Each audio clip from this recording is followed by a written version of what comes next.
Hebrews, Hebrews, Hebrews. This is Prophets of Awakening. It's our reading through the Tanak night, the 3rd of April, 2024. We'll be reading out of the book of Jeremiah, picking up where we left off last week. Isaiah, my bad. Okay, you can go to our YouTube channel, The Prophets of Awakening. Check out our videos. We have over 900 or so videos with different topics, different revelations. You can check them out, and if you like what you're hearing and receiving, I'm asking you to like, share, and subscribe to the channel. And our hours that we are on YouTube is Mondays, Tuesday through Thursday is from 7 to 9 p.m.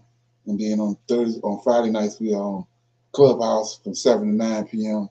Central Time, men's advanced Bible study. And then on our Shabbats, we have 2 Shabbat classes, one in the morning from 10 to 12 a.m. Then we come back and close out the Shabbat Saturday evening from 6 to 7 p.m. Central Time.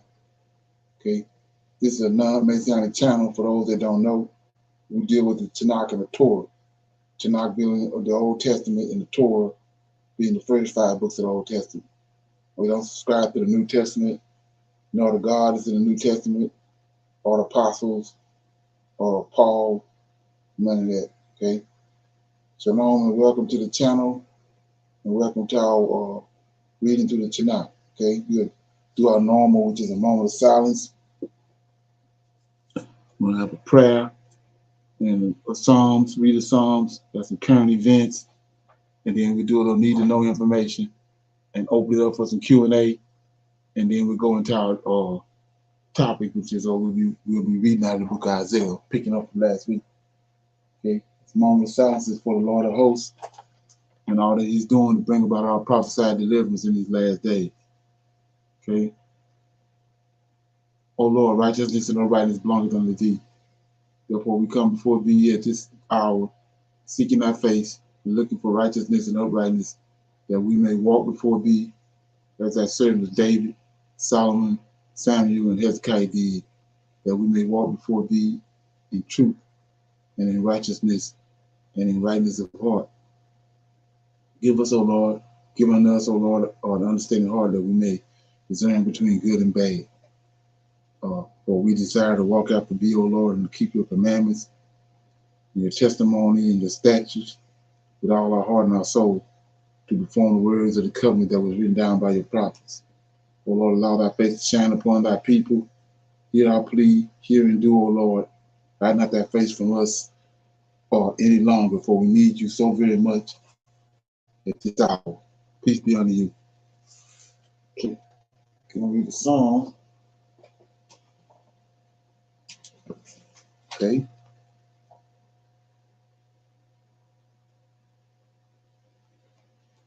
Okay.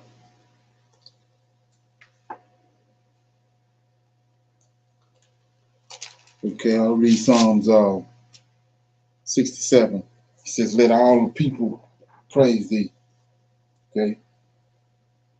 It's a psalm or a song. Okay.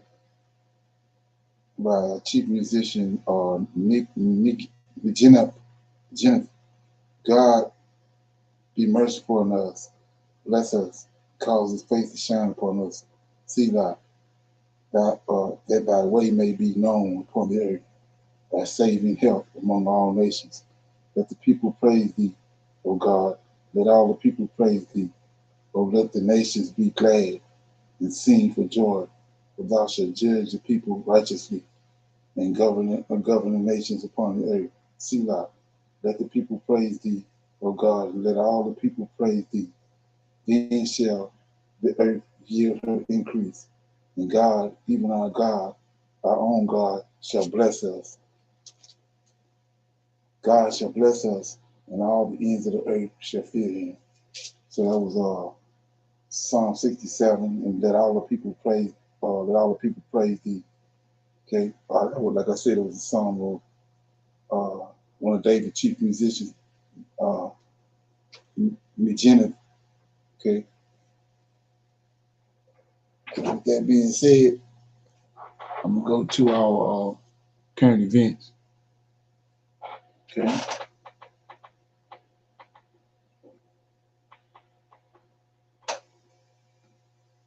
Have you heard that California has become the first state in the United States to offer a slavery reparation package? If you don't know about it, you finally will in this video. This slavery package has silenced all skeptics and those who used to be pessimists about Slayer reparations. However, there is a catch. California is not planning to give direct cash payments. Rather, it has plans to offer land. This takes us back to the classic discussion of whether getting cash payments or land would benefit Black Americans more. Conservatively speaking, cash only means paper, which Black Americans cannot trust in the long term. However, the land offers an opportunity for Black Americans to use it, increase production, and become a wealthy class. But what do the Black lawmakers in California propose about slavery reparations? What benefits will the slavery reparation package and bill offer to Black Americans? And when will it be implemented? Let's know about that in this video. The Black History Archives. Currently, California has become a hotspot for bills focused on delivering slavery reparations. Therefore, not one but tens of bills are being drafted, each aimed at righting the historical wrongs. And among those bills, one aims to return property seized in racially motivated eminent domain cases, while another looks to secure state funding for specific groups despite potential legal challenges. Throughout the Jim Crow era and the 20th century, Black communities encountered systematic discrimination in property ownership. Local authorities and law enforcement frequently collaborated with white supremacist groups to forcibly seize land from Black individuals or coerce them into selling their property at unjust prices. This practice, referred to as racial violence or racial cleansing, aimed to uphold white dominance in specific areas by displacing Black residents and transferring their land to white ownership.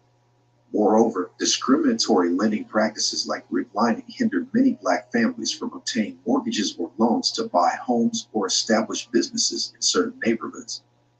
This systemic denial of financial opportunities widened the wealth gap between Black and white Americans and perpetuated economic inequality.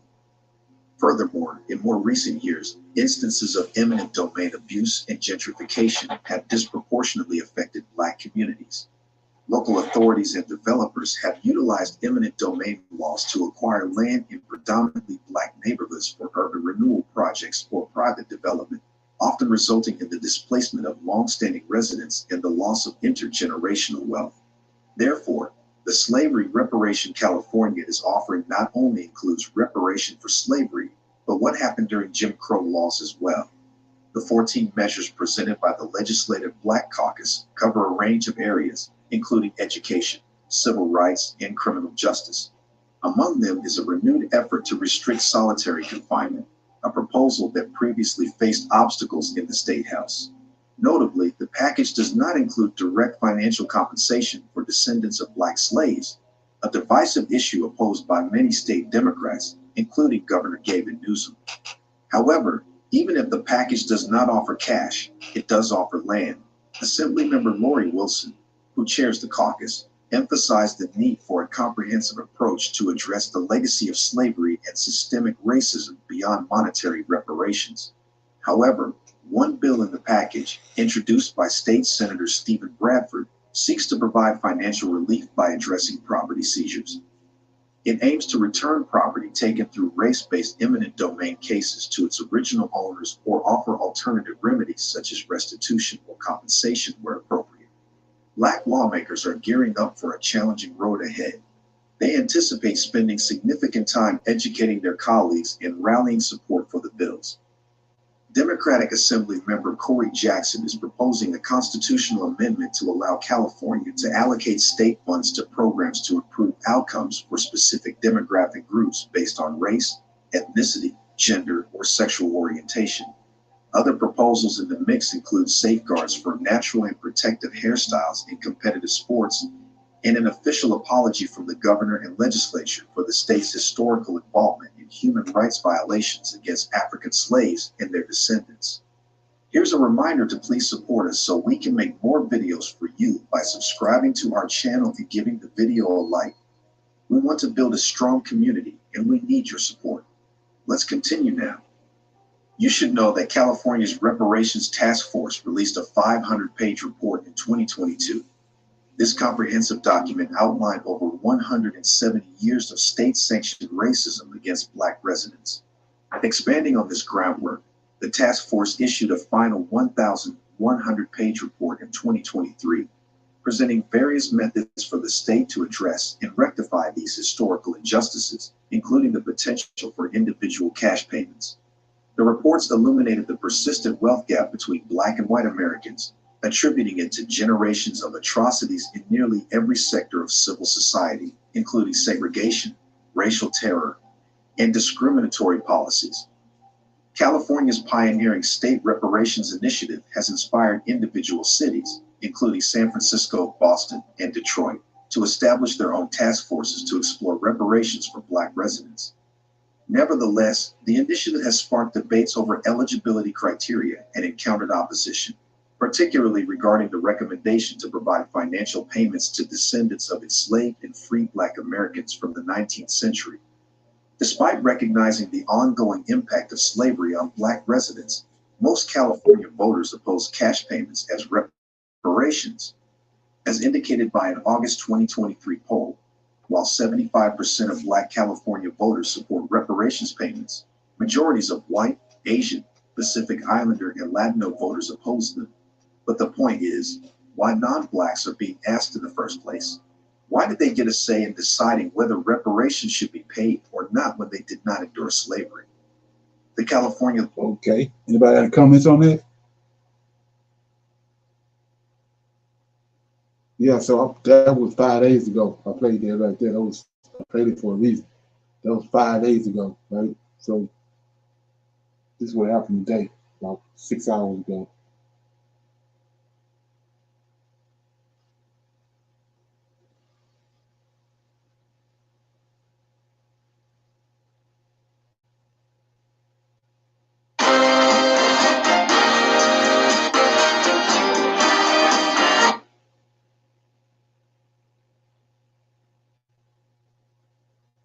Power of knowledge and connect with the heartbeat of the African diaspora. With authentic and diverse perspectives, breaking news, and cultural insights at your fingertips.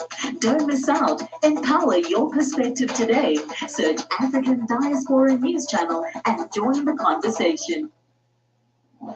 As you all know, the call for reparations is not new. In fact, it's not new in the United States and in other parts of the world.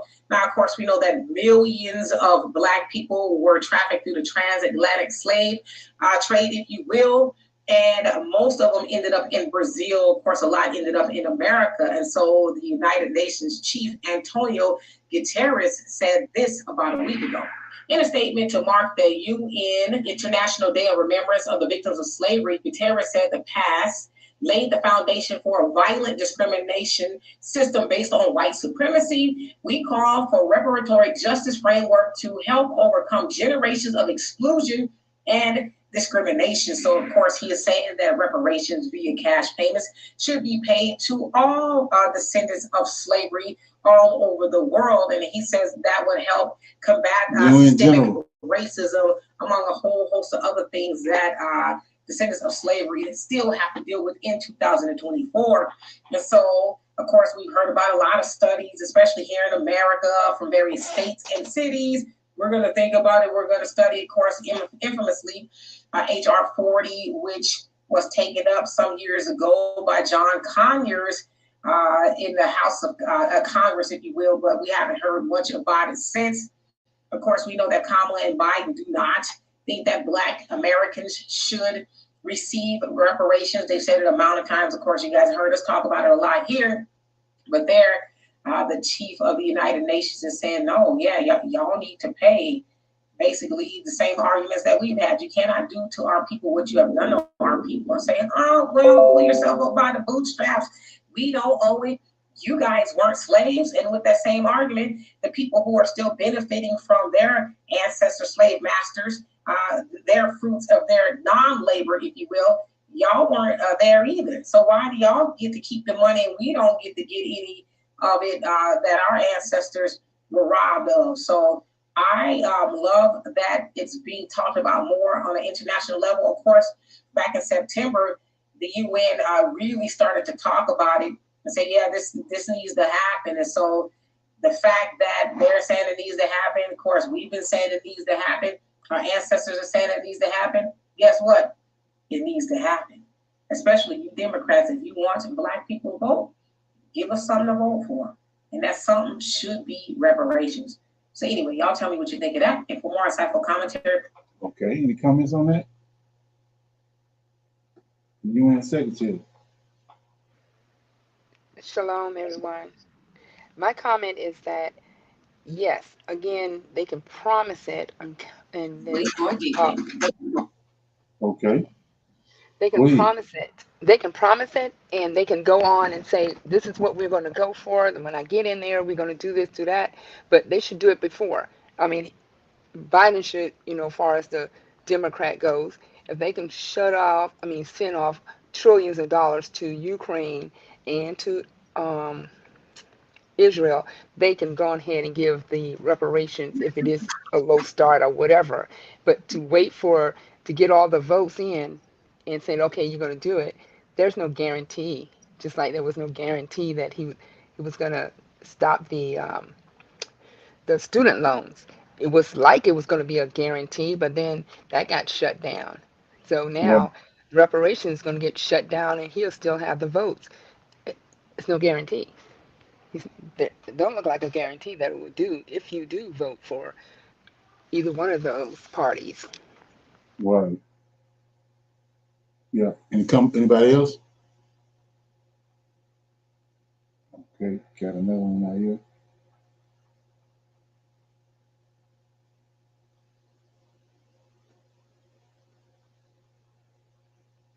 Every morning, the market wakes up with new opportunities. How do you pick the winner?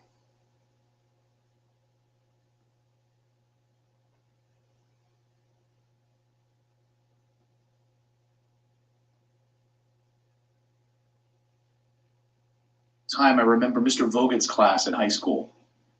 In the early night, about to lose its reserve currency status, the standing in the world by which all transactions, of course, are carried out in U.S. dollars. Well, we just got an amazing report over the weekend about the U.S. interest that is set to hit $1.6 trillion by the end of the year, making it the largest U.S. government outlay. Think about that.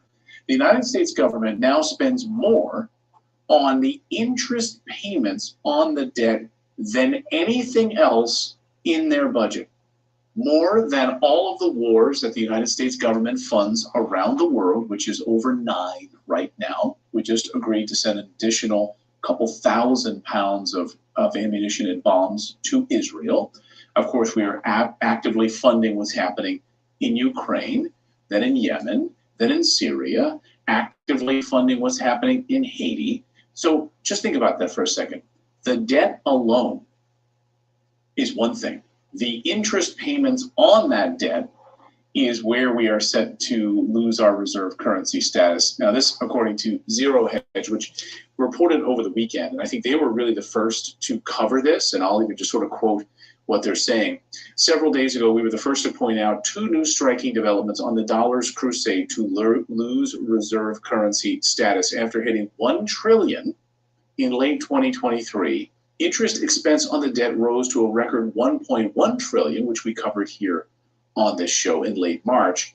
And while U.S. debt is now rising at a pace of $1 trillion every 3 months, how is that sustainable?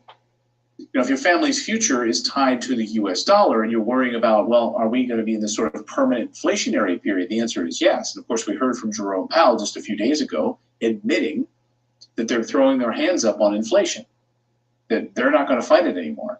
So this sort of persistent 5, 6, even 7, 8% inflation is going to be persistent in the United States, and there's nothing they're going to do about it because they can't. The only thing you can do, of course, is devalue the U.S. dollar, which is exactly what you're doing. So Zero Hedge goes on to say, U.S. interest expense is rising at just as a torrid $100 billion every 4 months. This interval will also shrink to 3 months very soon. So 4 months it takes to get there, it'll go down to 3 months, and then 2 months, and then 1 month. And the interest payment, so the US debt is rising by $1 trillion every 3 months, and US interest expense is rising by $100 billion every 4 months. I mean, just look at this graph. It's unbelievable. It was an era of people buying a home for $200,000, and they weren't holding it for rental. They were going to sell it 5 months later and make $30,000 on it in profit. Right? That was the game back in 2007, 2008. And how many people got burned, of course, doing that? They over-leveraged themselves, etc. So to me, I've always said gone is that era. Gone, for me, is the appreciation investing strategy. Just quick flipping and trying to make a quick buck. That's not what I do. I can't discourage you from doing it. You do you, of course. But to me, if I look at appreciation, and I look at prices as waves in an ocean. Okay, so I always come back to a lunch that I had with my friend and the author of Rich Dad Poor Dad, Robert Kiyosaki, and he's got over 2,000 properties. And I talked with him about the values of those properties, and he said he didn't care. And that always stuck with me, because I related to that, and I told him, I said the same thing. I said, I don't care. I don't know the values of my properties. I'm not monitoring that month to month, day to day. Why? Because for me, I'm going to hold them for the rest of my life. Now, I always encourage people to look at their portfolios and find out if there's a dog in your mix that you maybe want to unload. And you're always studying your portfolio. And yes, maybe there's a property, Delante, that has exploded in value, okay? That now it doesn't really make sense from a rental perspective to maybe keep that property anymore, because it's just appreciated so dramatically that the rent is not going to keep up with the value of that property. So then you decide, okay, maybe I'll sell it. I'll 1031 exchange those profits into a couple of other rental properties. And you think about that, right? But this is where you want to be analyzing your portfolio, maybe every few months, every year, to see if there happens to be a property in that mix that you would want to unload, 1031 exchange those profit. And the Federal Reserve Bank of New York just issued a digital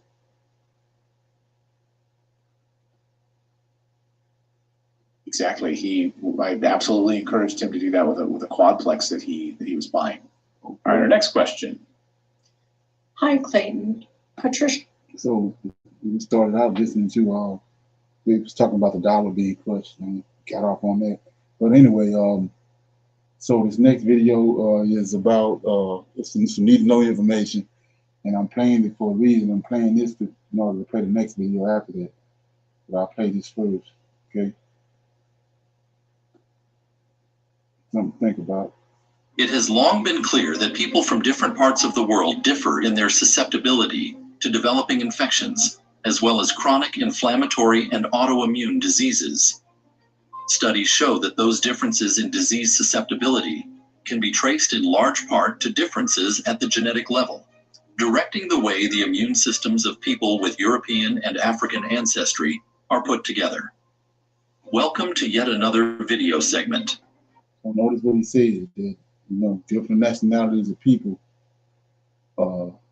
they deal with diseases different. It's because of their genetics. That I keep on talking about genetics, right? So keep going. In this video, we are going to be examining the real reasons European diseases did not kill Africans, unlike the natives. Before we continue, do not forget to support our efforts by hitting that like button before you. Share with your family and friends to keep spreading our eye-opening narrative, and kindly subscribe to keep the channel growing. Your support means a lot to us.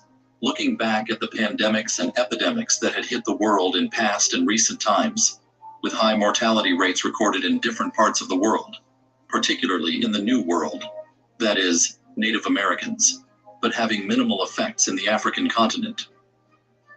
One tends to wonder why it is so. In this video, we are going to be examining the real reasons. European diseases did not kill Africans unlike the natives. There are several reasons why it seemed Africans had strong resistance against European diseases unlike the Native Americans. But before we dwell on them, let's first delve into the history of European diseases and the effects it had on the people from other continents who came in contact with the Europeans.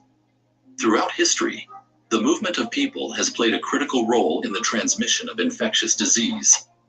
As a result of migration, trade, and war, disease germs have traveled from one environment to others.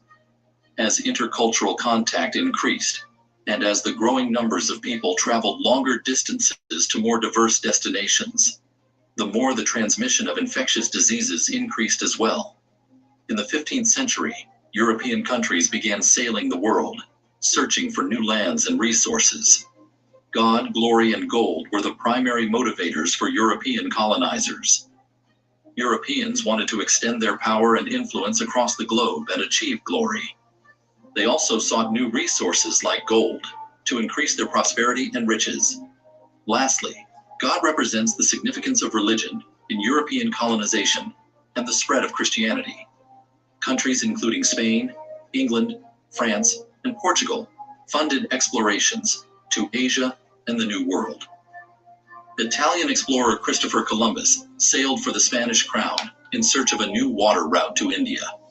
Many European monarchs funded and sponsored the voyages of explorers to engage in the lucrative trade in Asia.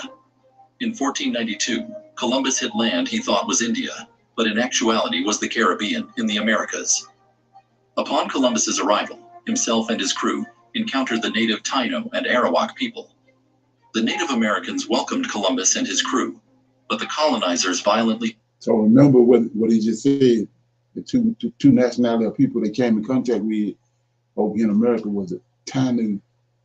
That's a group of Indians. Remember that, Taino, and the Arawak, I think. But remember the Taino, okay? He killed the native people and forced them into slavery. Native Americans were also impacted by diseases, which significantly diminished native populations. Although a variety of infectious diseases existed in the Americas in pre-Columbian times, the limited size of the populations, smaller number of domesticated animals with zoonotic diseases, and limited interactions between those populations, as compared to areas of Eurasia and Africa, hampered the transmission of communicable diseases. One notable infectious disease that may be of American origin is syphilis. Aside from that, most of the major infectious diseases known today originated in the Old World, that is, Africa and Eurasia. The American era of limited infectious disease ended with the arrival of Europeans in the Americas and the Columbian exchange of microorganisms, including those that cause human diseases. Eurasian infections and epidemics had major effects on Native American life in the colonial period and 19th century, especially. Eurasia was a crossroads among many distant different... Okay. So, any comments? So forth on that.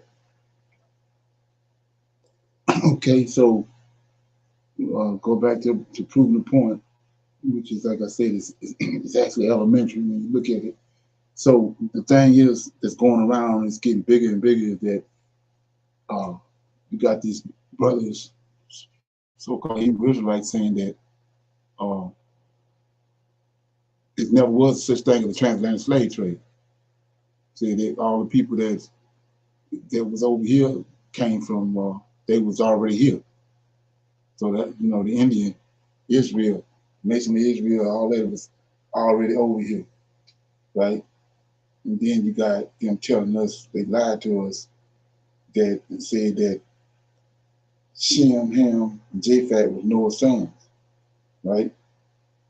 And so we're looking at now that from listening to what these people telling us about from science, that, you know, the diseases that Europeans, we know the history of over in Europe, all the plagues that came from them, it was killing their own people, but when they came to America, okay, he killed the guy was telling you that it didn't do nothing to the African,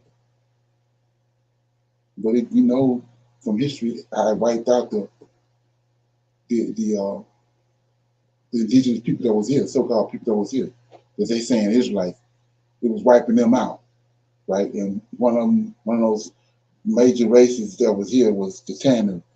So why didn't harm the African? And then you say we didn't come from Africa. It didn't harm us. But you said the people that was already here, it was wiping them out like flies, but it wasn't wiping out but you say it wasn't no transatlantic slave trade. And then the diseases that came from, that the Spanish had, that those people brought here, they didn't affect the African. So I don't know if anybody on here are familiar with the, it's some information that came out maybe 25 years ago, started coming out about this Zataravan Bible Dictionary.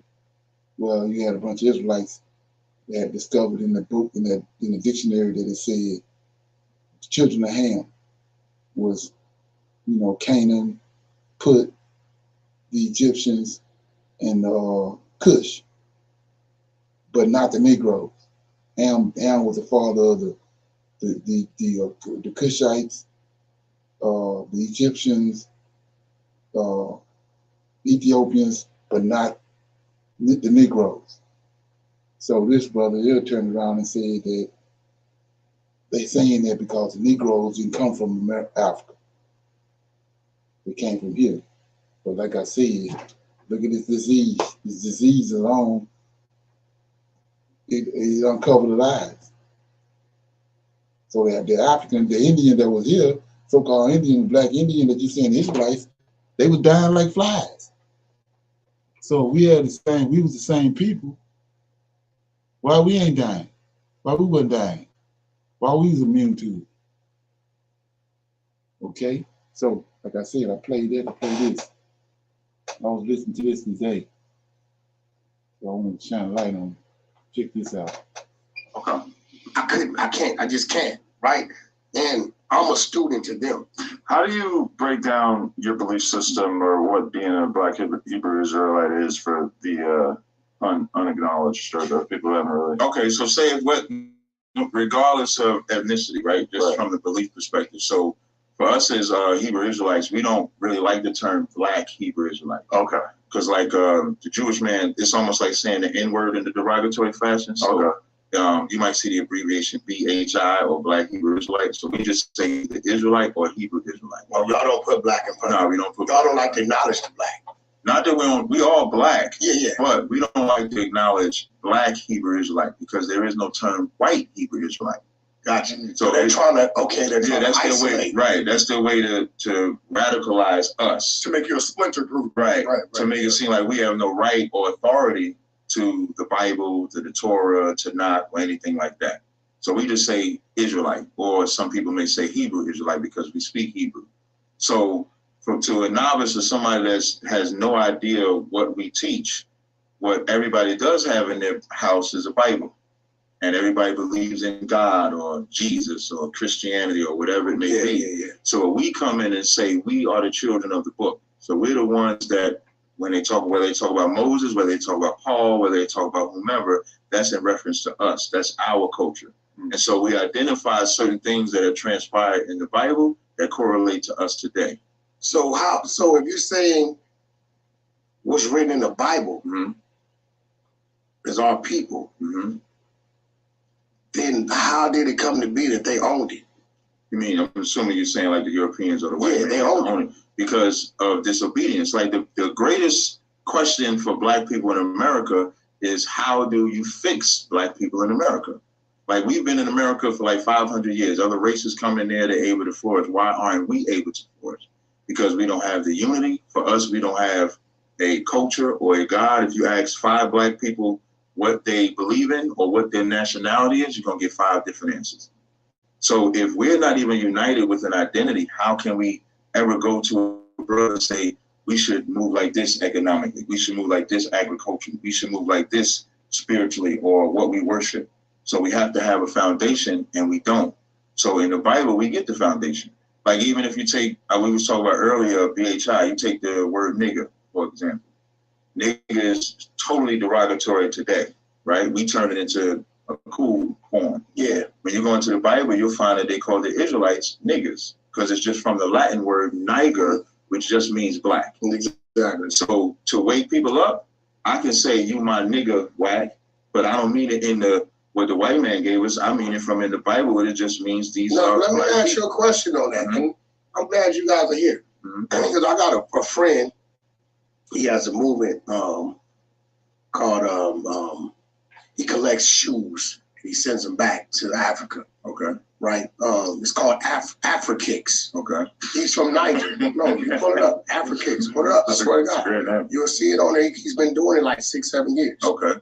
And I didn't know this belief perspective. So for us as Hebrew Israelites, we don't really like the term Niger. Right. Right. And he said, you know, just like Europeans, people from Europe, they call them Europeans, you know, so on and so forth. He said, so when they got them over here, they was like, well, what do we call them? They're looking at black people like, what is this? He said they got them from Niger. So he's, you know, their first thing was, well, we got them from nigger. They pronounced it wrong. So they're niggers, right? And I'm looking at him. And he's telling me this, and he's showing me his passports where he's from, and he's showing me on the map, because I didn't know what the hell Niger was, right? So I'm like, I said, so you said off the gate, he said it was a descriptive word, but over time, the way it was used and the way it was taken, it turned to what it was turned into. Right. He said then the Black American took it and started saying nigga, as if, I don't know if you guys created that to discredit the word and own it ourselves. I don't know. Right. I grew up with it, right? Yeah, and me too, maybe I'm pretty sure you did some study of this, right? Yeah, so is there any truth? That doesn't sound accurate. Yeah, we'll give it to you. We want to know. The modern slave trade actually started in Spain. That's where modern white supremacy came from. Gotcha. When they had the Reconquista, you had black Moors and black Jewish people in Spain, and they expelled them. The ones they expelled, some of them went up to Amsterdam and certain other places. Some of them were captured and brought over here. That's why when Columbus and all of those people, when they came over here, they had translators. They had Hebrew translators, they had Muslim translators, because there had already been travel here from black people who were Muslims and Jews and all of that stuff. So we've already had a presence in the Americas for a long time. Once they brought over the enslaved black people from Spain. Stop right there, brother. You're saying black people were here in America prior to the slave ships coming here. Yes, indeed. Okay, talk to me. There's a great book on that. They Came Before Columbus by Ivan Van Sertima, Von Woutenau. Yeah, Black Native Americans. But again, you had travelers coming over here. Right. We knew how to sail. We had ships.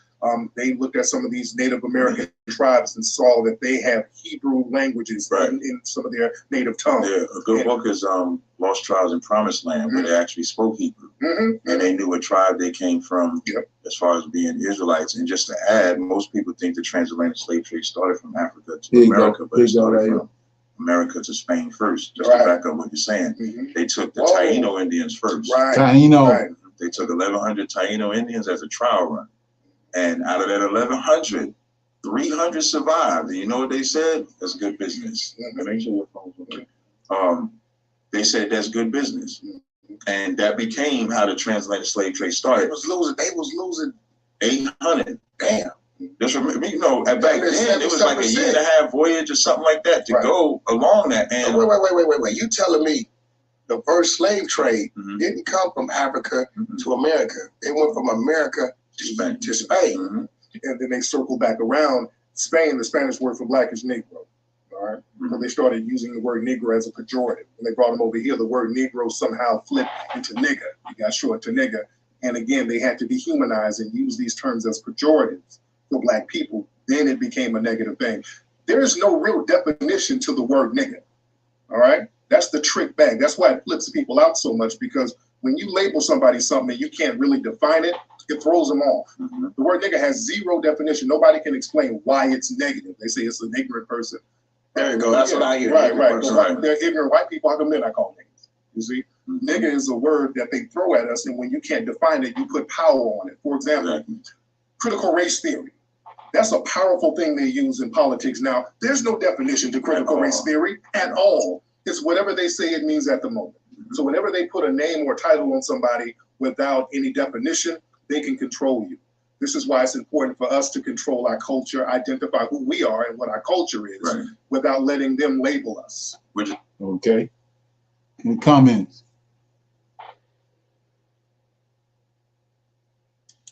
No, sir. No comments on that? Okay, yeah. So I was just showing you how that they say that we, like I said, that two lies.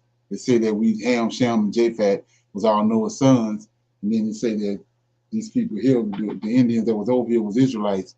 But when you look at that what's going on genetically, the diseases that the white folks had killed the Indian, but it ain't killed us. But we didn't come. But we all came from here. We all was here. And even the African that's over here in Africa today, it didn't affect him, but it was killing the Indians, and the Indians supposed to be the Israelites. So let that front mate. Okay. So, like I said before, I open it up for Q&A, right? Sir? Okay. I opened it up for Q&A already, right? Not yet. Not yet, okay, sir. well, I open it up for Q&A. Anybody have any questions about anything, comments, anything they want to talk about before we go to start reading out of, we're going to read out Isaiah. Read some Shalom. Shalom. So now today, the diseases that's occurred here in the West, and how when COVID came out and it was saying about the Black Americans have the diabetes and they're more prone to receiving COVID. And I'm just thinking that by the food, the culture changing, and by diagnosing one with high blood pressure and giving medicine to calm that down or to bring it to a level that they feel is needed, because they did a survey or they tested, and so whoever they tested over, they want to compare it, in which blacks having the genetics to not receive such diseases. But if you alter the way they eat and put more chemicals in the body, yes, they will probably receive those diseases or chronic illnesses. And that's just what I wanted to say on that part, because back in the day they weren't dying from those diseases, but now they are. Okay. Anybody else?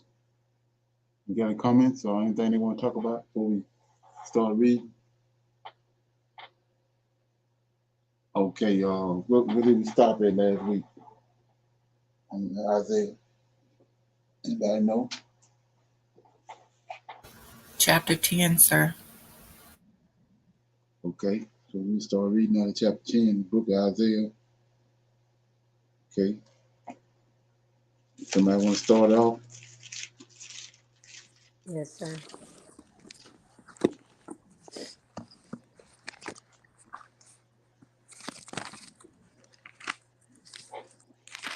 Isaiah 10.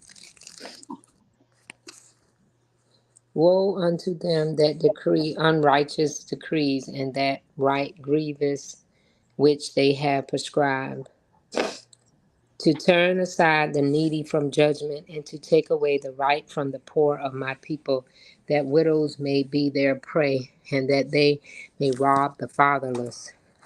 And what will ye do in the day of visitation, and in the desolation which shall come from far? To whom will ye flee for help, and where will ye leave your glory? Verse 4. Without me they shall bow down under the prisoners, and they shall fall under the slain. For all this his anger is not turned away, but his hand is stretched out still.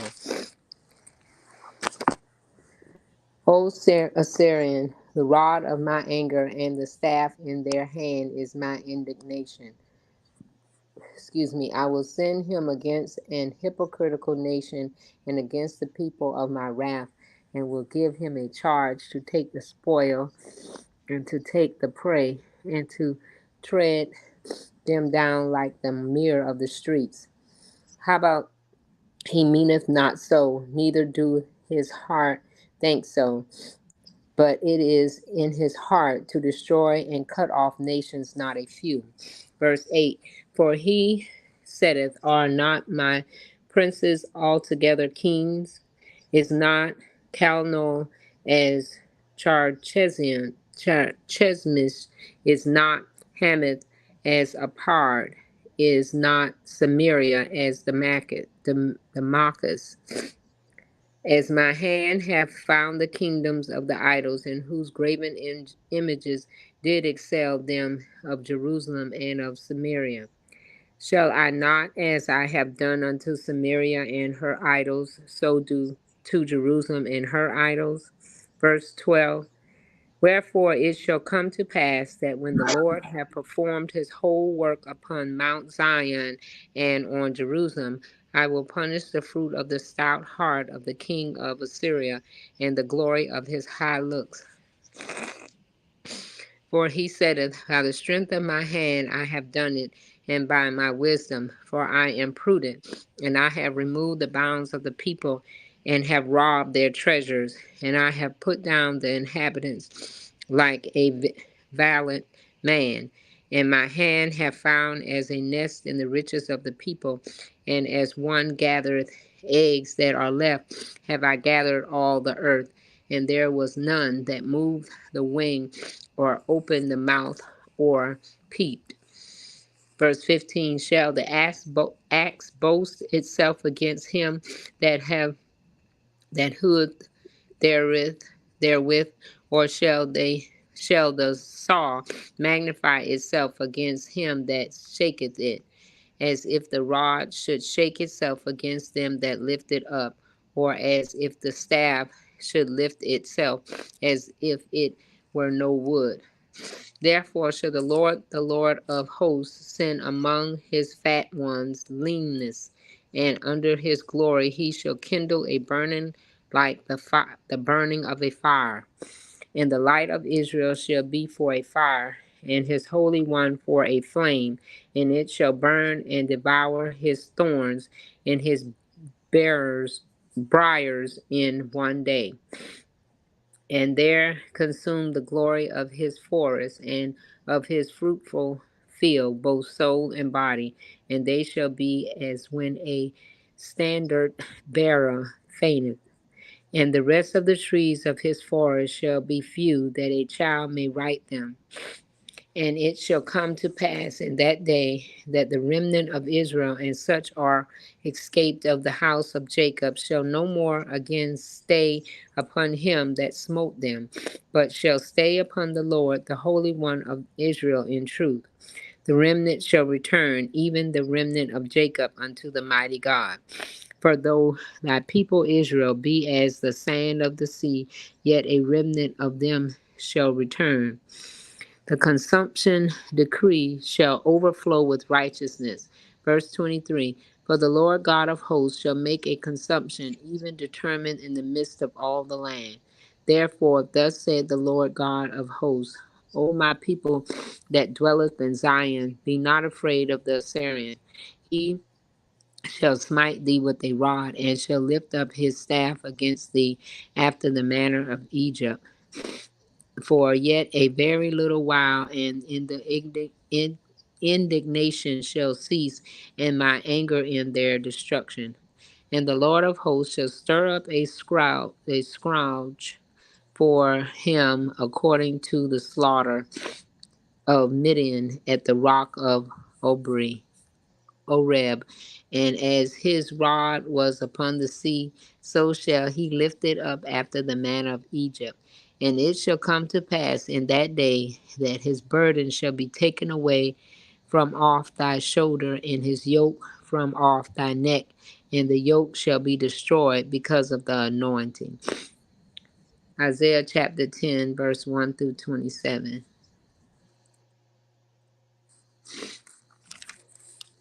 Okay. 34 verses in that. 34 verses in that chapter.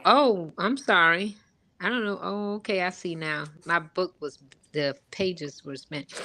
The approach of the Gentile host, verse 28. He is come to Atheth. He is passed to Migron at Minchmish. He have laid up his carriages. They are gone over the passage. They have taken up their lodging at Geber. Ramah is afraid. Gibbeth of Saul is fled. Lift up thy voice, O daughter of Gilon. Cause it to be heard unto Lash, O poor Aniath.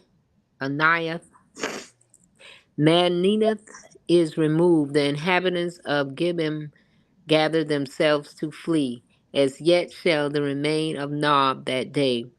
He shall shake his hand against the mount of the daughter of Zion, the hill of Jerusalem. Behold, the Lord and the Lord of hosts shall lock the bow with terror, and the high ones of stature shall be hewn down, and the haughty shall be humbled.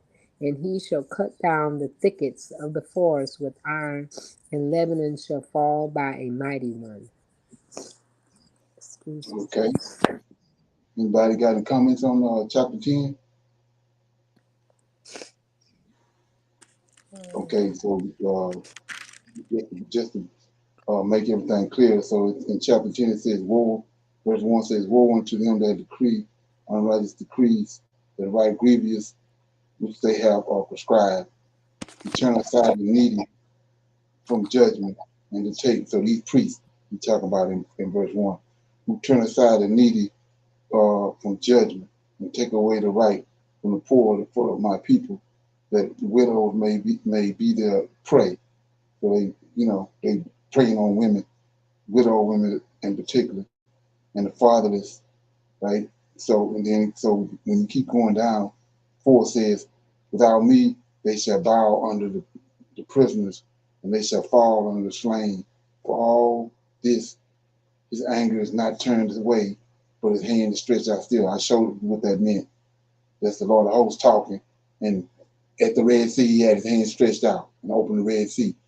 He told Moses to stretch out his hands with the staff, but he's standing there also, just like when he made the water come out of the rock.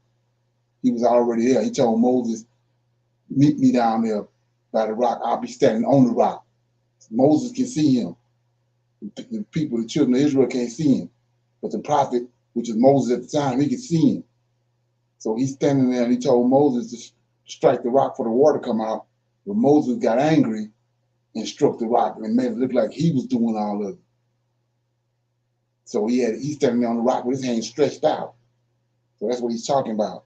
So what you come to find out, and he always saying that he took us out of the wilderness and brought us under the rod, right? So in verse 5, he tell you, O Assyria, the rod of my anger.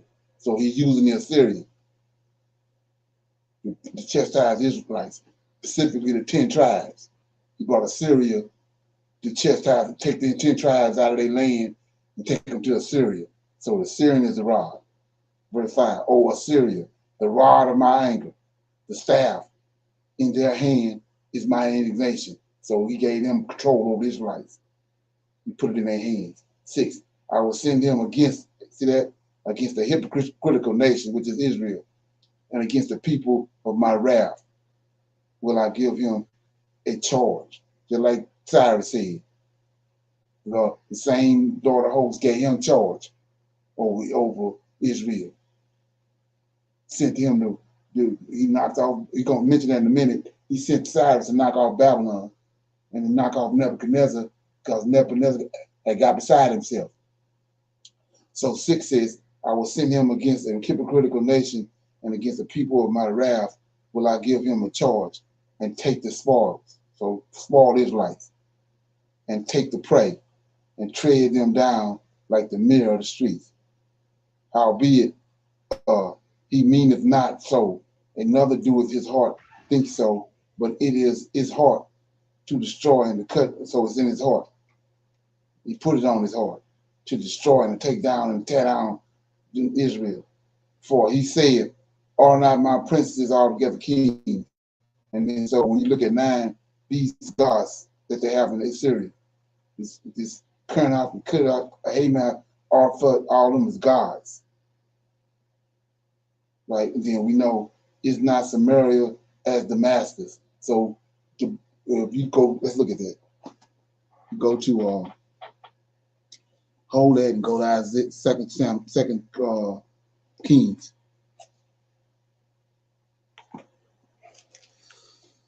2 Kings 17. Let me see, 1 Kings 17.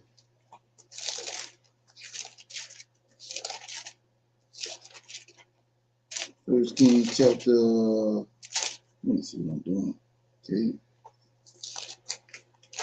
2 Kings, 2 Kings 17. 2 Kings 17. If you go to verse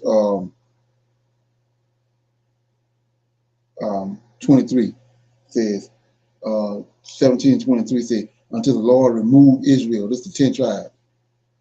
This is what we're dealing with. Like I said, these books out of order, right? Because of what they did with the New Testament. But it says, until the Lord remove Israel out of his sight, as he had said. But he said it over here, right here, but in Isaiah. But they got Isaiah way behind 2 Kings. He says, until the Lord, so it says, until the Lord remove Israel out of his sight, as he had said by all his servants and prophets. So was Israel carried away. That's what Isaiah talked about, carried away of the land to Assyria unto this day. Then he says, and the king of Assyria brought men, see that, from Babylon, Kirkuk, Ava, Hamath, Seraphim, all these places. That's why he's saying over here what I just read is not, get it. 9. He says, it's not Samaria as Damascus. Why he's saying that? Because the people that's in Samaria they're not Israelites. They came from these other countries that the king of Syria brought there. Anyway, verse 10 says, as my hand have found the kingdoms of the idols, and whose graven images did excel them of Jerusalem and of Samaria, so I not, as I have done, shall I not, as I have done unto Samaria and unto her idols, so do unto Jerusalem and her idols. Wherefore it shall come to pass, here you go, this is a prophecy, that when the Lord have performed his work, his whole work upon the Mount Zion and Jerusalem, now here you go. So the work he performed on Mount Zion and Jerusalem, he used the Assyrian to do it. Then he says, I will punish the fruit of the stout heart of the king of Assyria and the glory of his high looks with Nebuchadnezzar. He brought Nebuchadnezzar to deal with Assyria. That's why I was showing you when Cyrus came, he told them, the Lord of hosts sent me. God of Israel told me that all of y'all can go back, because of when Nebuchadnezzar came, he subdued the Assyrians. The Assyrians got the 10 tribes. Nebuchadnezzar got the southern kingdom, but the Assyrians got the northern kingdom. So when Nebuchadnezzar came and conquered them, now Nebuchadnezzar got possession of all 12 tribes. So when he sent Cyrus to punish Nebuchadnezzar, Cyrus in charge of all 12 tribes. Ain't no lost tribes. That's Esau. Okay, so anyway, he says in verse 12 at the end of it, says this because he got a stout heart and high looks, he said he's gonna send Nebuchadnezzar. He's gonna punish him with Nebuchadnezzar. 13. Well, he said, by the strength of my hand I have done it, and by my wisdom, for I was prudent, and I have removed the bounds of the people, and I have robbed their treasures, and I have put down the inhabitants like a valiant man. So the same way that he had to punish Nebuchadnezzar, he had to punish the king of Assyria, because he's saying right here in verse 13 that I done all this. I came and removed the bounds of the people. I took these people from over here that's not Israelites, brought them to the land of Israel, and then took the Israelites and moved them to Assyria. I did all this. That's what 13 is saying. So then 14 he says, in my hand as I found as a nest the riches of the people. Well, he's still talking. King of Syria still talking. And as one gathered eggs that are left, have I gathered all the earth. And there was none that moved the wings or opened the mouth of people. Shall the axe boast against him that hew it therewith, or shall the saw magnify itself against him that shaketh it, as if the rod shall shake itself against them that lift it up, and as if the staff shall be lift up itself as it were no wood. Therefore shall the Lord of hosts, send among his fat ones leanness, and under his glory he shall kindle a burning like the burning of a fire. Nebuchadnezzar, because his arrogance he sent Nebuchadnezzar. And the light of Israel shall be for a fire, and his holy ones for a flame, and it shall burn and devour the thorns and his briars in one day, and shall consume the glory of the forest and of his fruitful field, both soul and body, that they shall be as when a standard bearer fainteth, and the rest of the trees of his forest shall be few, that the child may write them. And so anyway, so now he's prophesying that he's going to bring the Israelites back. Say, and it shall come to pass in that day that the remnant of Israel, and such as are escaped to the house of Israel, of Jacob, shall no more again stay upon him that smote them, but shall stay upon the Lord, the Holy One of Israel. The remnant shall return. That's when Cyrus told them they can go back, right here. The remnant shall return, even the remnant of Jacob, unto the mighty God. Come back to Zion, where ye at. For though thy people Israel be as the sands of the sea, yet a remnant of them shall return. The consumption decree shall overflow with righteousness. This is the decree that Cyrus made. For the Lord God of hosts shall make a consumption, even determined in the midst of all the land. It says, therefore thus saith the Lord God of hosts, O my people that dwelleth in Zion, be not afraid of the Assyrian. He shall smite thee with a rod, see that, and shall lift up his staff against thee after the manner of Egypt, for yet a little while. So he's going to do this for a little while. And the indignation shall cease, and mine anger in their destruction. And the Lord of hosts shall stir up a scourge for him, according to the slaughter of the Midianites at Oreb. That's Nebuchadnezzar. And as his rod was upon the sea, so shall he lift it up after the manner of Egypt. And it shall come to pass in that day that his burden shall be taken away from off of thy shoulder, and his yoke shall be off thy neck, and the yoke shall be destroyed because of the anointing. He is come to Hroughthe, he is passed over Migron, these cities, and he have laid upon his he have laid up his carriages. They are gone over the passage. They have taken up their lodging at Geba, Reba, and also given these nations in these cities in Jerusalem. Lift up thy voice, O daughter of Gileon, cause it has been heard unto Laish, our poorest Antioch, his name, and butchering. Nadab is removed, and the inhabitants of Gibeon gather themselves to flee. As yet shall he remain at Nob that day. He shall shake his hand against the mount of the daughter of Zion and the hill of Jerusalem. And behold, the Lord of hosts, shall loop the bow with the terror, and the high ones of stature shall be hewn down, and the haughty shall be humbled. And he shall cut down the thicket of the forest with iron, and Lebanon shall fall by a mighty one. So in 30, 31, 33, that's giants. 33 says, behold, the Lord of hosts shall loop the bow with the terror, and the high ones of stature, that's giants. And we know they were all over the place at that time, shall be hewed down, and the haughty shall be humbled. So that was these giants, Nephilim problem was their pride, they was haughty, and their strength. That's why they would never deal, that's why they never would submit to the Lord of hosts, except the ones that he used to help David and Abraham and The rest of them, like Og and Og of Bashan and all those other Amorites, they weren't trying to hear nothing the Lord else had to say, or nothing the Israelites had to say, or the prophets. They was haughty, high-minded. You know, Cyrus ascended from them. Nebuchadnezzar ascended from them. King of Assyria, they ascended from those people, but he used them to accomplish his will, the prophecies that he had. Okay, any comments? No, sir. Somebody gonna read 11? Yes, sir. Shalom. Yes. Oh, You go want to ahead. read, Sister Cheryl? Yes. Okay, go ahead. Chapter 11.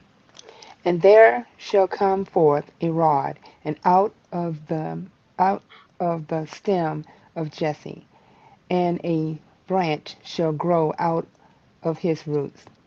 And the Spirit of the Lord shall rest upon him, the Spirit of wisdom and understanding, the Spirit of counsel and might, the Spirit of knowledge and of fear of the Lord. 3.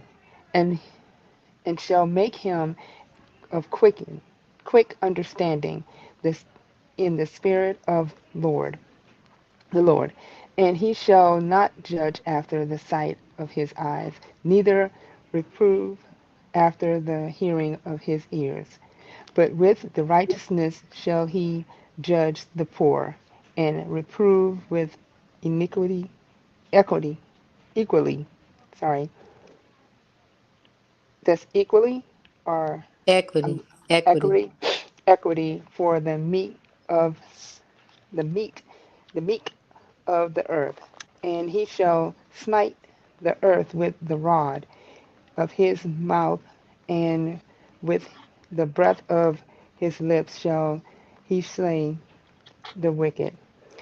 And the righteousness shall be the girdle of his loins, and the faithfulness of the girdle of his reins.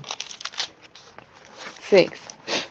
The wolf also shall dwell with the lamb, and the leopard shall lie down with the kid, and the calf, and the young lion, and the fatting together, and the little child shall lead them. 7. And the cow and the bear shall feed their youngs, their young ones shall lie down together, and the lion shall eat straw like the ox, and the sucking child shall play on the hole of the asp, and child shall put Weed. the weaned child should put his hands on the cock, Snake, that's a uh, snake. Cockatoo den. sir, That's a snake. Cockatoo den. That's a den snake. cockatrice, Right. cockatrice. 9. They shall not hurt nor destroy in all my holy mountains, for the earth shall be full of the knowledge of the Lord, as the waters cover the sea. 10. And in that day there shall be a root of Jesse, which shall stand for an ensign of the people. To, to it shall the Gentiles seek, and his rest shall be glorious. And it shall come to pass in the day that the Lord shall set his hand against the second time to recover the remnant of his people, which shall be left from Assyria, Assyria. Uh-huh. Assyria, and from Egypt, and from Pathros, Petrus. Pathros, and from Cush, and from Elam, and from Sinir, Shinar. Sinir, Shinar. Shinar, and from Hemath, Hamath. and Hamath, Hamath, and from the islands of the sea, 12. And he shall set up an ensign for the nation, and shall assemble the outcasts of Israel, and gather together the despair of Judah from the four corners of the earth. 13.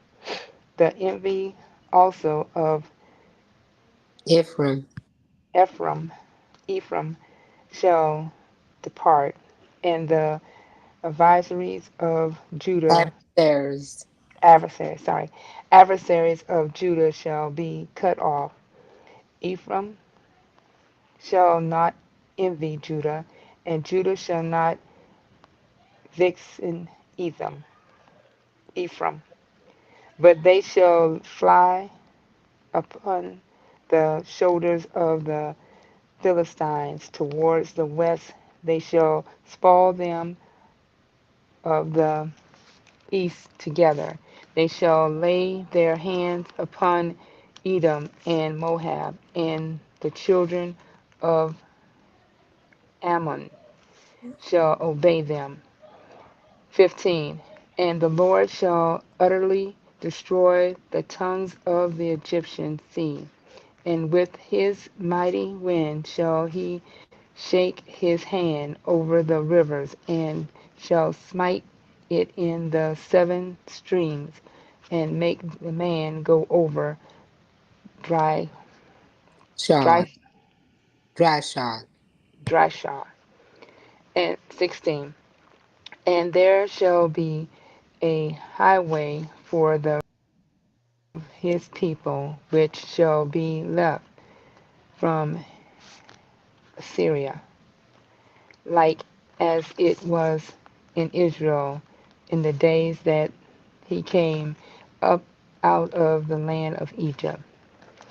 That was chapter 11 of Isaiah, 1 through 16. Yeah, this is another one of those chapters that they plucked out when they created JC on the New Testament. They come back here and they say that this was JC right here, but you notice that verse 1 says, there shall come forth a rod out of the stem of Jesse, and a branch shall go out of his root. So Jesse is David's father. So what they actually talk about right here is David. And then you go to verse 10, in that day there shall be a root out of Jesse, not out of David, but out of Jesse. A root out of Jesse, which shall stand for an ensign to the people, and to it shall the Gentiles see, and his rest shall be glory. So we see right here, David. In that day there shall be a root out of Jesse, David. And so you say, what are you talking about? Well, we see it again over here in Ezekiel 37. You tell us, Ezekiel 37, and verse 24, the futuristic prophecy says in 23, neither shall they defile themselves anymore with their, just 37, 23, neither shall they defile themselves anymore with their idols, nor with their detestable things, nor with any of their transgressions, but I will save them out of all their dwelling places wherein they sin, and I will cleanse them. So shall they be my people. I will be their God. And David, yeah, David, my servant, shall be king over them, and they shall all have one shepherd. And they shall also walk in my judgments and observe my statutes and do them. So we see right here, David the shepherd. And then, like I said right here, 24 say, and David, my servant, shall be over them. So who is David? Son of Jesse. So you could easily put the root branch out of Jesse right here, because it's David. If it was he had a son hidden in the bush that came through David, it would have said a branch out of David. But it's telling you it's a branch out of Jesse, which is telling you it's David. And then he tells you point blank in Ezekiel 37 that it's David that is served. Let's go one more place. It says in Micah, right? Just so you can get the gist of what's going on with Micah, chapter 5, I think it is. Micah 5, let me see. Yeah, Micah 4, starting at verse, saying the same thing again, start at verse 6. In that day, the day of the Lord, which ain't happened yet. In that day, saith the Lord, I will assemble her that halted, Israel, and I will gather her that is driven out, and her that I have afflicted. There go your Isaiah 53. That's who being afflicted. Israel, her that have been afflicted, and I will make her that halted a remnant, and her that was cast afar off, a strong nation, and the Lord shall reign over them, Lord of hosts, our Redeemer. The Lord shall reign over them in Mount Zion from henceforth, even and forever. Here you go, verse 8. And thou, O tower of the flock, the stronghold of the daughter of Zion, unto thee shall it come, even the first dominion. The kingdom shall come to the daughter of Zion. So who's the first dominion? David. David had the first dominion, the king. Saul, the people chose Saul because of his height. But the Lord sent Samuel and told him, go and anoint David, my king. I chose David. So David was the first dominion. It's saying right here. All of them pointing back to David, not Jesus. That's why when they concocted him, they went to the Psalms, tied him to the Psalms and make you think that that's him. But David's talking about himself. He ain't talking about nobody coming in the future. And we see it right here through these precepts. If you got ears to hear, eyes to see. Okay? So go back over with Isaiah. We'll read one more chapter. Somebody gonna read it. Old chapter 11, right? Yes, sir. That was chapter 11. We'll read 12 and 13 tonight because 12 only have 6 verses. Yes, sir. Isaiah chapter 12. The Lord is my strength and my song. 12 and 1. And in that day thou shalt say, O Lord, I will praise thee, though thou wast angry with me. Thine anger is turned away, and thou comfortest me. Behold, God is my salvation.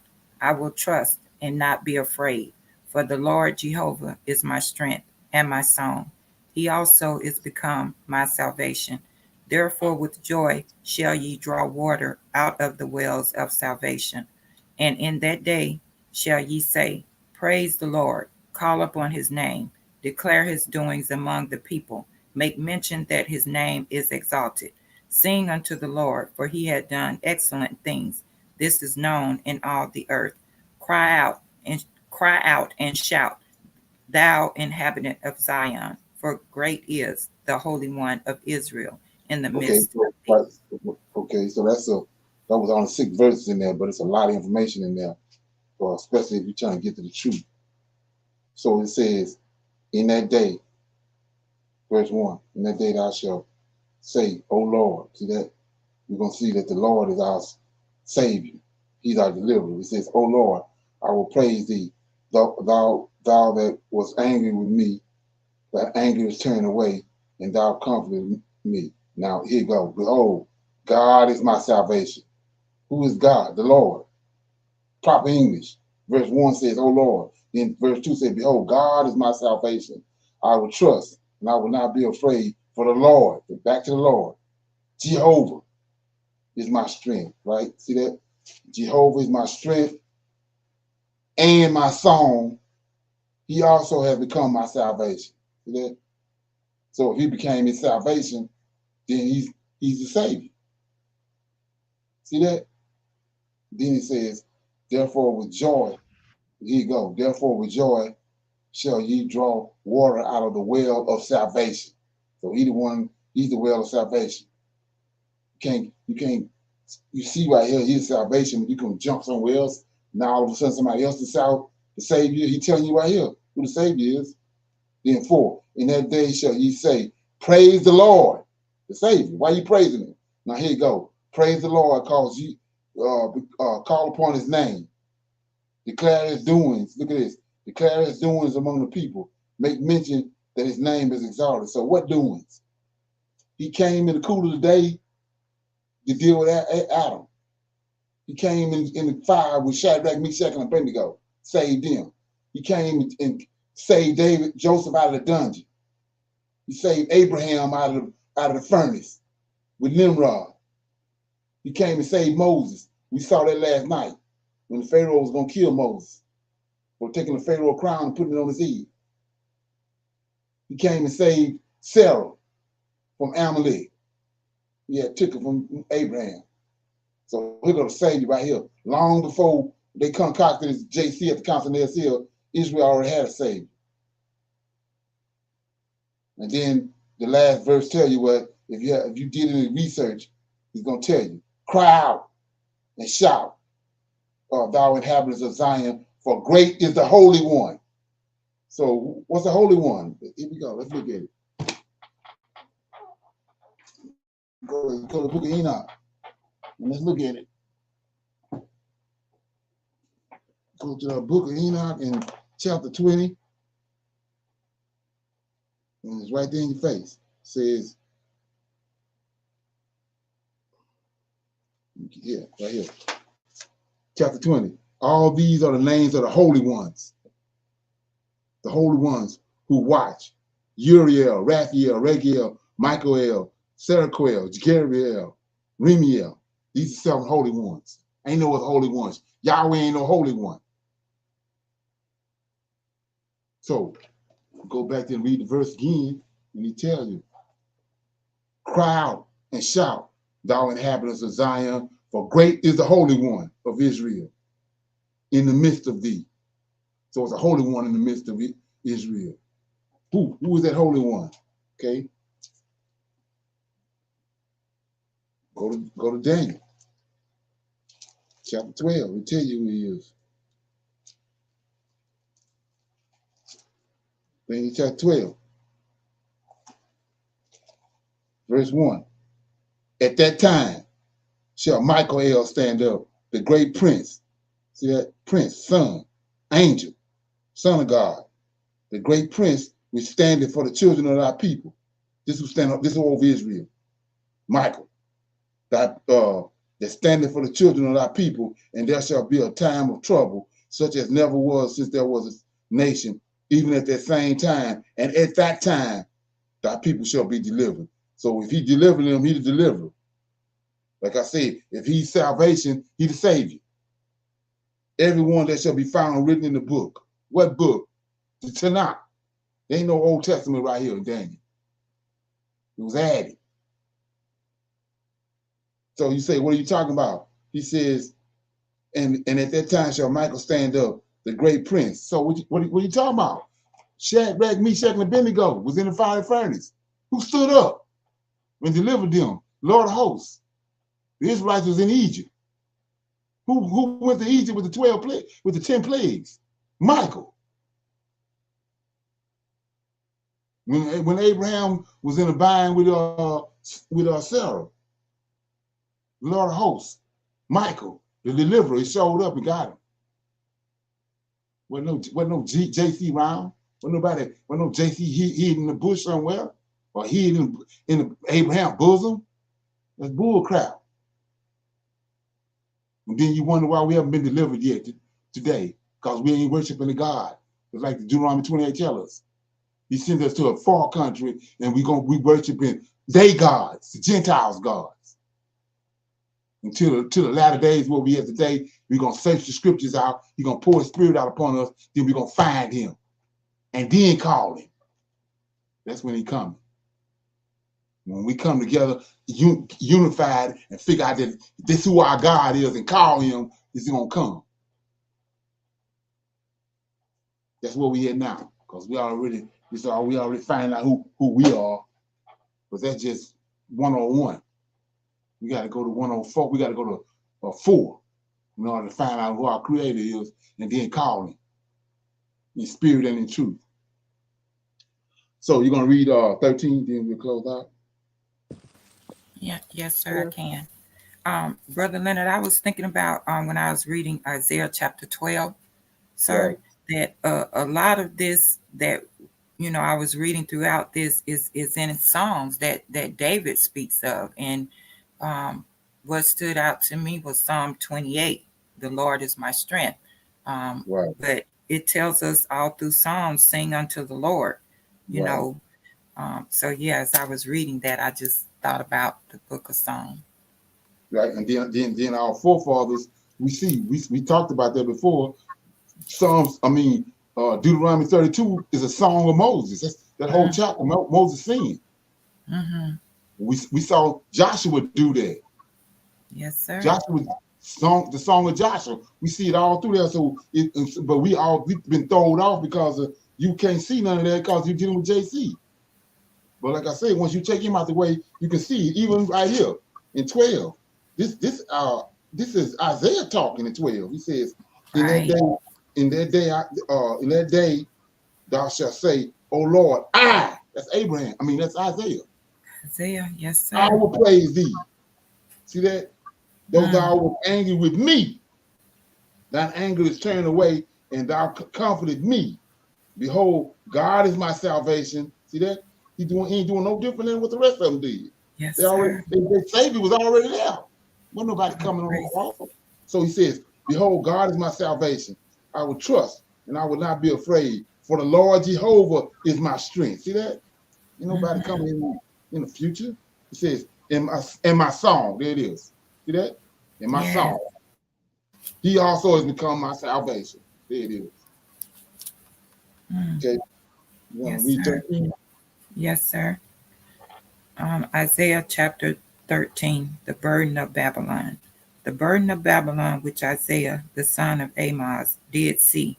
Lift ye up a banner upon the high mountain. Exalt the voice unto them. Shake the hand, and they may go into the gates of the nobles. I have commanded my sanctified ones. I have also called my mighty ones for my anger, even them that rejoice in my highness. The noise of the multitude in the mountains, like as a great people, a tumultuous noise of the kingdoms of nations gathered together. The Lord of hosts mustered the host of the battle. They come from a far country, from the end of heaven, even the Lord, and the weapons of his indignation to destroy the whole land. How ye... Hold on right there. Yes, sir. I want to explain this for so we know the fallen angels came down and slept with women, right? Yes, sir. Yes. Okay. And what did Genesis chapter 6 say? Genesis chapter 6 says, let's go there right quick. Genesis chapter 6 says,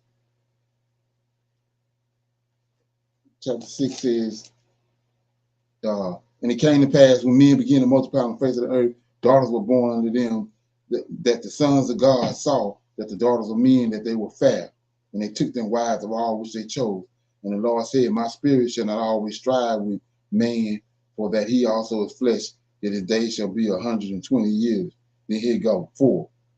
There were giants in the earth in those days, right?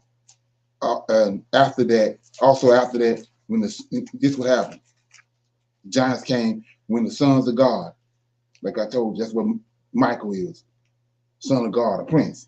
When the sons of God came into the daughters of men, and they bore children unto them. The same became, here you go, mighty men, which were old, men of renown. Now go back to what you just read. These first 5 verses in Isaiah. So these mighty men are giants. That's another word for it. So Israel is sin against him. They won't turn from him. So look what he do. Chapter 13, verse 1. The burden of Babylon, which Isaiah the son of Amos did see. Lift up a banner upon the high mountains. Exalt the voice unto them. Shake the hand that they may go into the gates of the nobles. Look at this. I have commanded my sanctified ones. I have also called my mighty ones. So who these giants belong to? Lord of hosts, right? Yes, sir. See that? So Israel is sin against him. Now he's summoning these. He's summoning them. I have commanded my sanctified ones. That's Gabriel, Uriel, and all them. Right? The other 6. I have also called my mighty ones for my anger. Even them that rejoice in my highness, the noise of a multitude in the mountains. See that? That's these giants. Like as the great people, a tumultuous noise of the kingdoms of the nations gather together. So you say, what are you talking about? Let me go on and explain it. Deuteronomy chapter 2. Deuteronomy chapter 2, start at verse 8. And when this is when the Israelites passing through the wilderness. Verse 8. And when we passed by from our brethren the children of Esau, which dwelled in Seir, through the way of the plains from Elo and from Ezam Gaber, we turned and passed by the way of the wilderness of Moab. And the Lord said unto me, distress not the Moabites, neither contend with them in battle, for I will not give you their land for a possession, because I have given it to Ar, unto the children of Lot for a possession. Now here you go, 10. The Emum that were there in times past are people great, many, and tall as the Anakim, just like he just said right here. Verse 4. The noise of a multitude, this is Isaiah 13 and 4. The noise of a multitude in the mountains, like a great people. See that? A tumultuous noise of the kingdoms of the nations gathered together. The Lord of hosts mustered. He went and gathered them up because he controlled them. He got them on yo-yo string. So he says, the Lord of hosts mustered the host of the battle. And they came from the far country, from the ends of heaven, even the Lord, and the weapons of his indignation to destroy the whole land. So he brought them because of Israel's sin. And that's what he had already told David. Let's look at that right quick. We got time. So you go to 2 Samuel chapter 7. 2 Samuel chapter 7, he says, this is the promise that he got with David. He told him in, we'll start at, start at verse 9. Chapter 7 of 2 Samuel, verse 9. And I was with thee wheresoever thou wentest. He told Nathan to go tell David this. I was with thee wheresoever thou wentest, and I have cut off all thy enemies out of thy sight, and I have made thee a great name, like unto the name of the great men that are in the earth. So let's look at that right quick for edification. 9. And I was with this Lord host talking, Lord host Michael. I was with thee wheresoever thou wentest. I have cut off all thy enemies out of thy sight, and I have made thee a great name. What other characteristics you need for a savior? There he is right there. That's what he did all that for David. Wasn't no JC wasn't around. So anyway, so he says, like unto the name of the great men that are in the earth. 10. Moreover, I will appoint a place for my people Israel. So he told this to David, and I will plant them that they may dwell in a place of their own, and move no more. Neither shall I the children of wickedness, see that? Neither the children of wickedness afflict them anymore. Who the children of wickedness? We just saw. The angels came down, slept with women that was unauthorized. That's the children of wickedness. These giants. They wasn't supposed to exist. The angels left their first estate and came down. So he says, moreover, the children of wickedness will not afflict them anymore, right? Then it says, 10.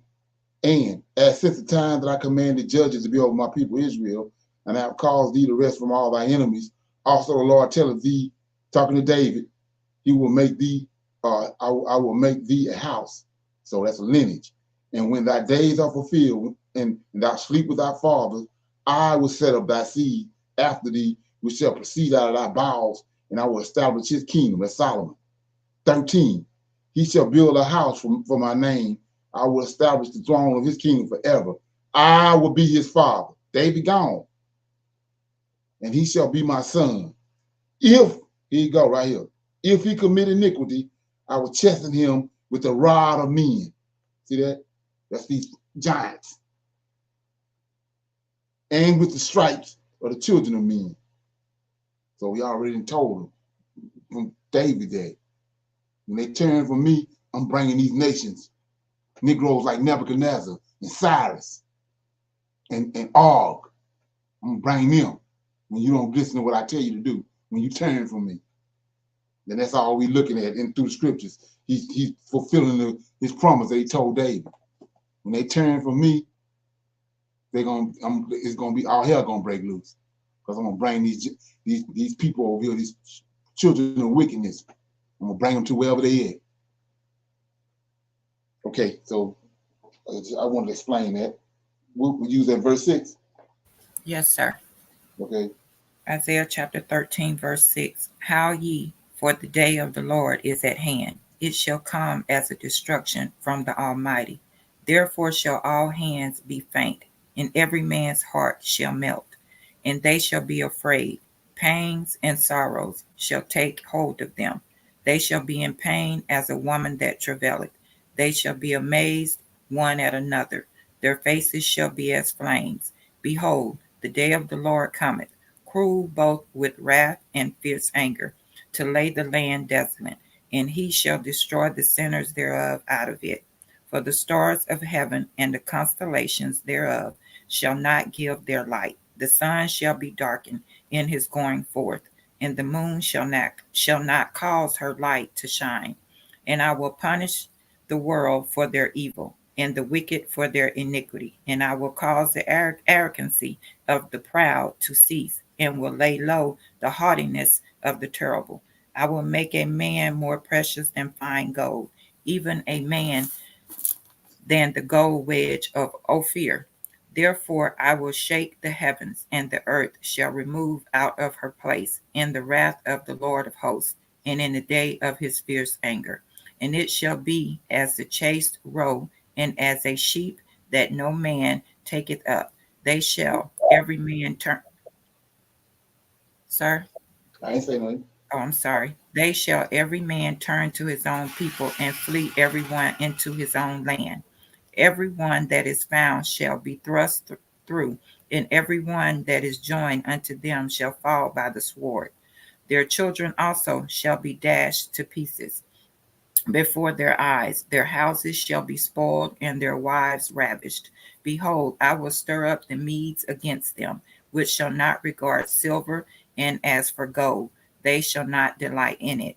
Their bows also shall. So who we going to stir up against? So he talking about Babylon. Who we going to stir up against Babylon?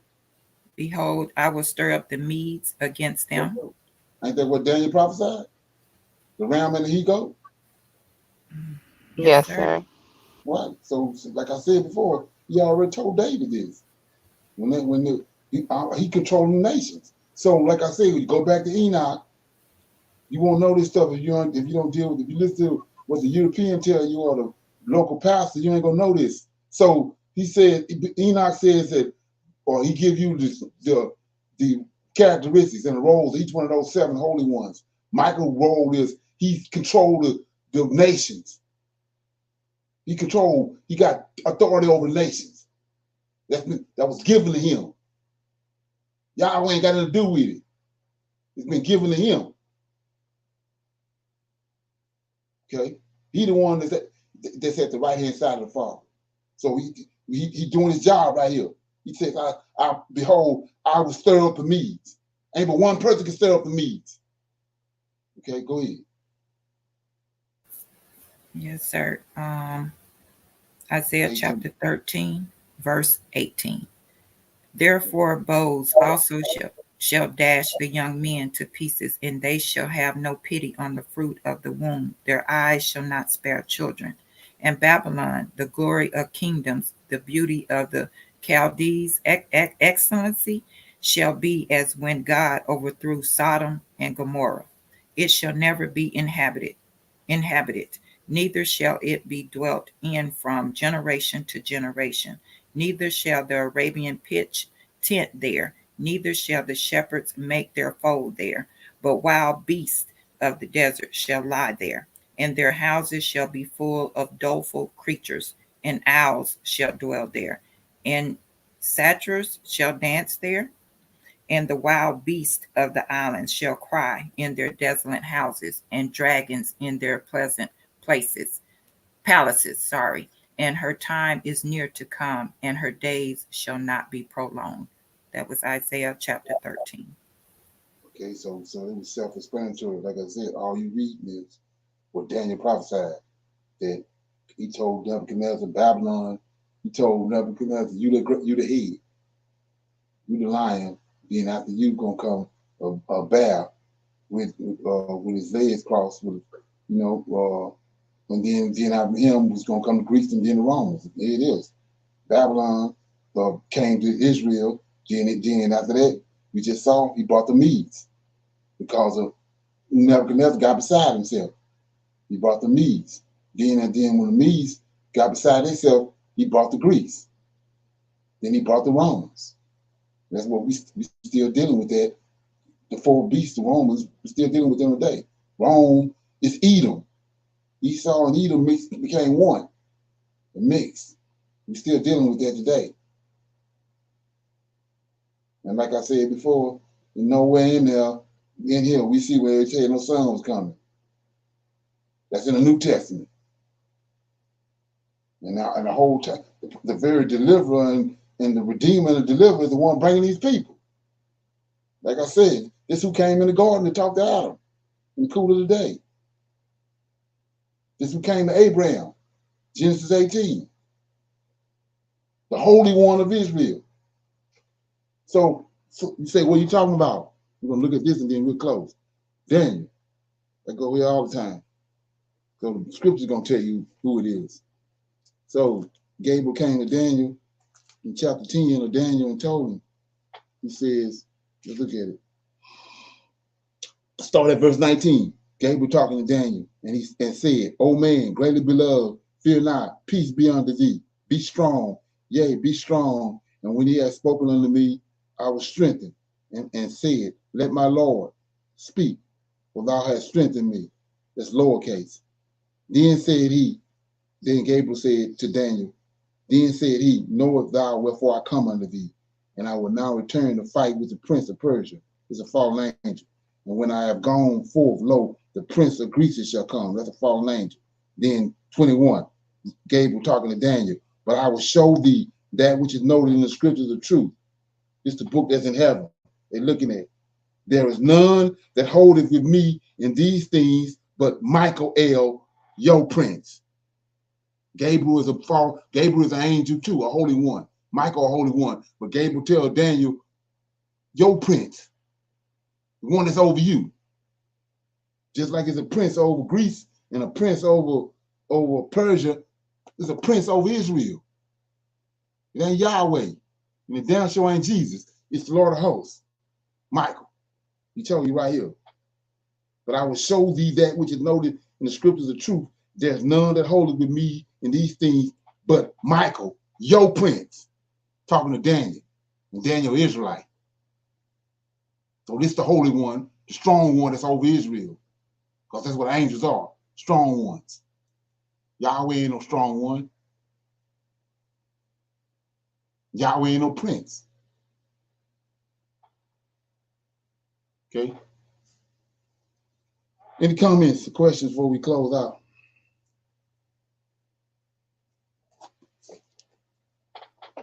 Shalom. Okay. When they mentioned Jehovah in chapter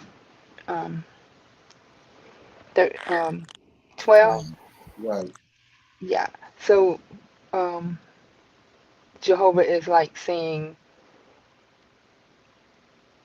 That's Michael. okay, Most High. Okay, No, not Most High. That's Michael. Most High is Michael. Yahweh. Right. Okay. So like he said, once you get the revelation on it, it firmates. Then he says that whoever it was that went to Egypt, he got a name for himself when he went to Egypt. Didn't nobody know who he was for that. Yes, sir. So and when Moses went and told them that the Lord of hosts told you to let his people go, then they said, we don't know no Jehovah. These Egyptians got all the gods. They knew all the gods. They knew Yahweh. He said, we don't see no name. We don't know him. Who is this? That's where he got his name at. Okay. Yeah. Yes, sir. They found out who he was. They found out who he was, right.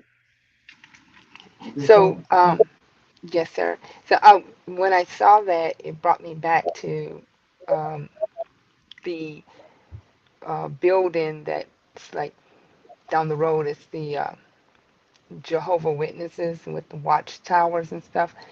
Are they saying it for the same reason, or are they thinking it is JC? They've been brainwashed.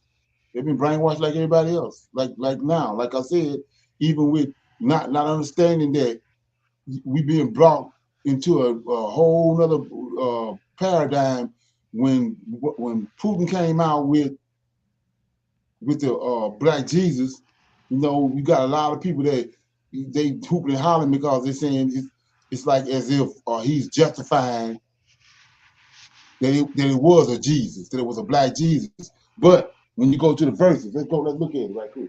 So go to Daniel chapter 10. Okay, This I'm is here. you got a shock and horror coming in there because so anyway, Daniel chapter 10 says, verse 1, in the third year of Cyrus, king of Persia, a thing was revealed unto Daniel, whose name was called Belteshazzar, and the thing was true, but the time appointed was long, and he understood the thing, and he had understanding of the vision. In those days, I, Daniel, was mourning 3-4 weeks. I ate no pleasant bread, neither came no flesh to my, nor wine in my mouth, neither did I anoint myself at all. 3 whole weeks were fulfilled. In the 4th and 20th day of the first month, I was by the side of the great river Hiddekel, and I lifted up mine eyes and looked, and behold, a certain man clothed in linen, who was girded about with a golden girdle. His body also was like beryl, his face as the appearance of lightning, and his eyes as lamps of fire, and his arms and his feet as color of polished brass, and the voice of his words like a multitude. That's the Lord of hosts. That's the Negro right there. They think it's because he come out and said Jesus was Black. No, it's the Lord of hosts. We made in his image. Yahweh don't have no, Yahweh is a consuming fire. That's in Ezekiel 1. Let me look at that right quick.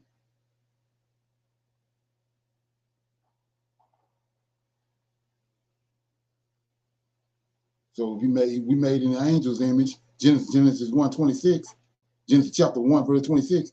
Let us make man, that's these 7 holy ones. Let us make man in our image. Okay, so anyway, so go to Ezekiel chapter 1 right quick. Ezekiel chapter 1, 26, verse 26 says, and above the firmament that were over their heads was the likeness of a throne, as the appearance of a sapphire stone, and upon the likeness of the throne was the likeness of appearance of a man, above upon it.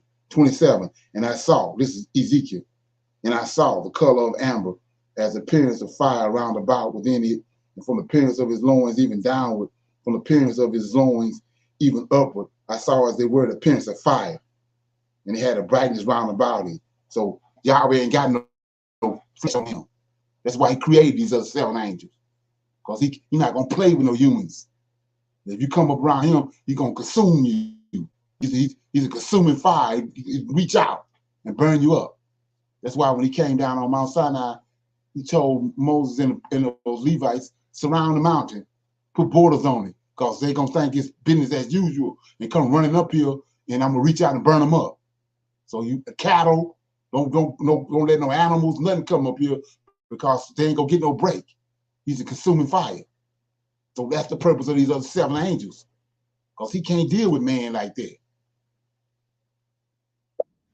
And so anyway, just for GP, just another lie that's been told. Let's look at it. 26, Ezekiel 1:26. And above the firmament, this is Ezekiel, above the firmament that was over their heads was the likeness of a throne and appearance of a sapphire stone. And upon the likeness of the throne was the likeness and appearance of a man on above it. Now, 27. I saw as the color of it. So he looking dead at Yahweh. So that's a lie when there's no man has seen God. He's telling you right here. Ezekiel, I saw as the color of amber, as the appearance of fire round about within it, and from the appearance of his loins he was down. He saw that. And he left it right here in precept for us to read it. So that's a lie that we ain't never seen God. No man ain't never seen God. Hey, Ezekiel looking right at him. Come on. Any comments?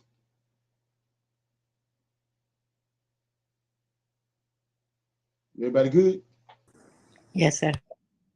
Okay. So I see everybody. We got women's line tomorrow, 7 to 9. So I see everybody then. Guys can join, come in through the YouTube. Okay, shalom. I'll see y'all tomorrow. Shalom, everyone.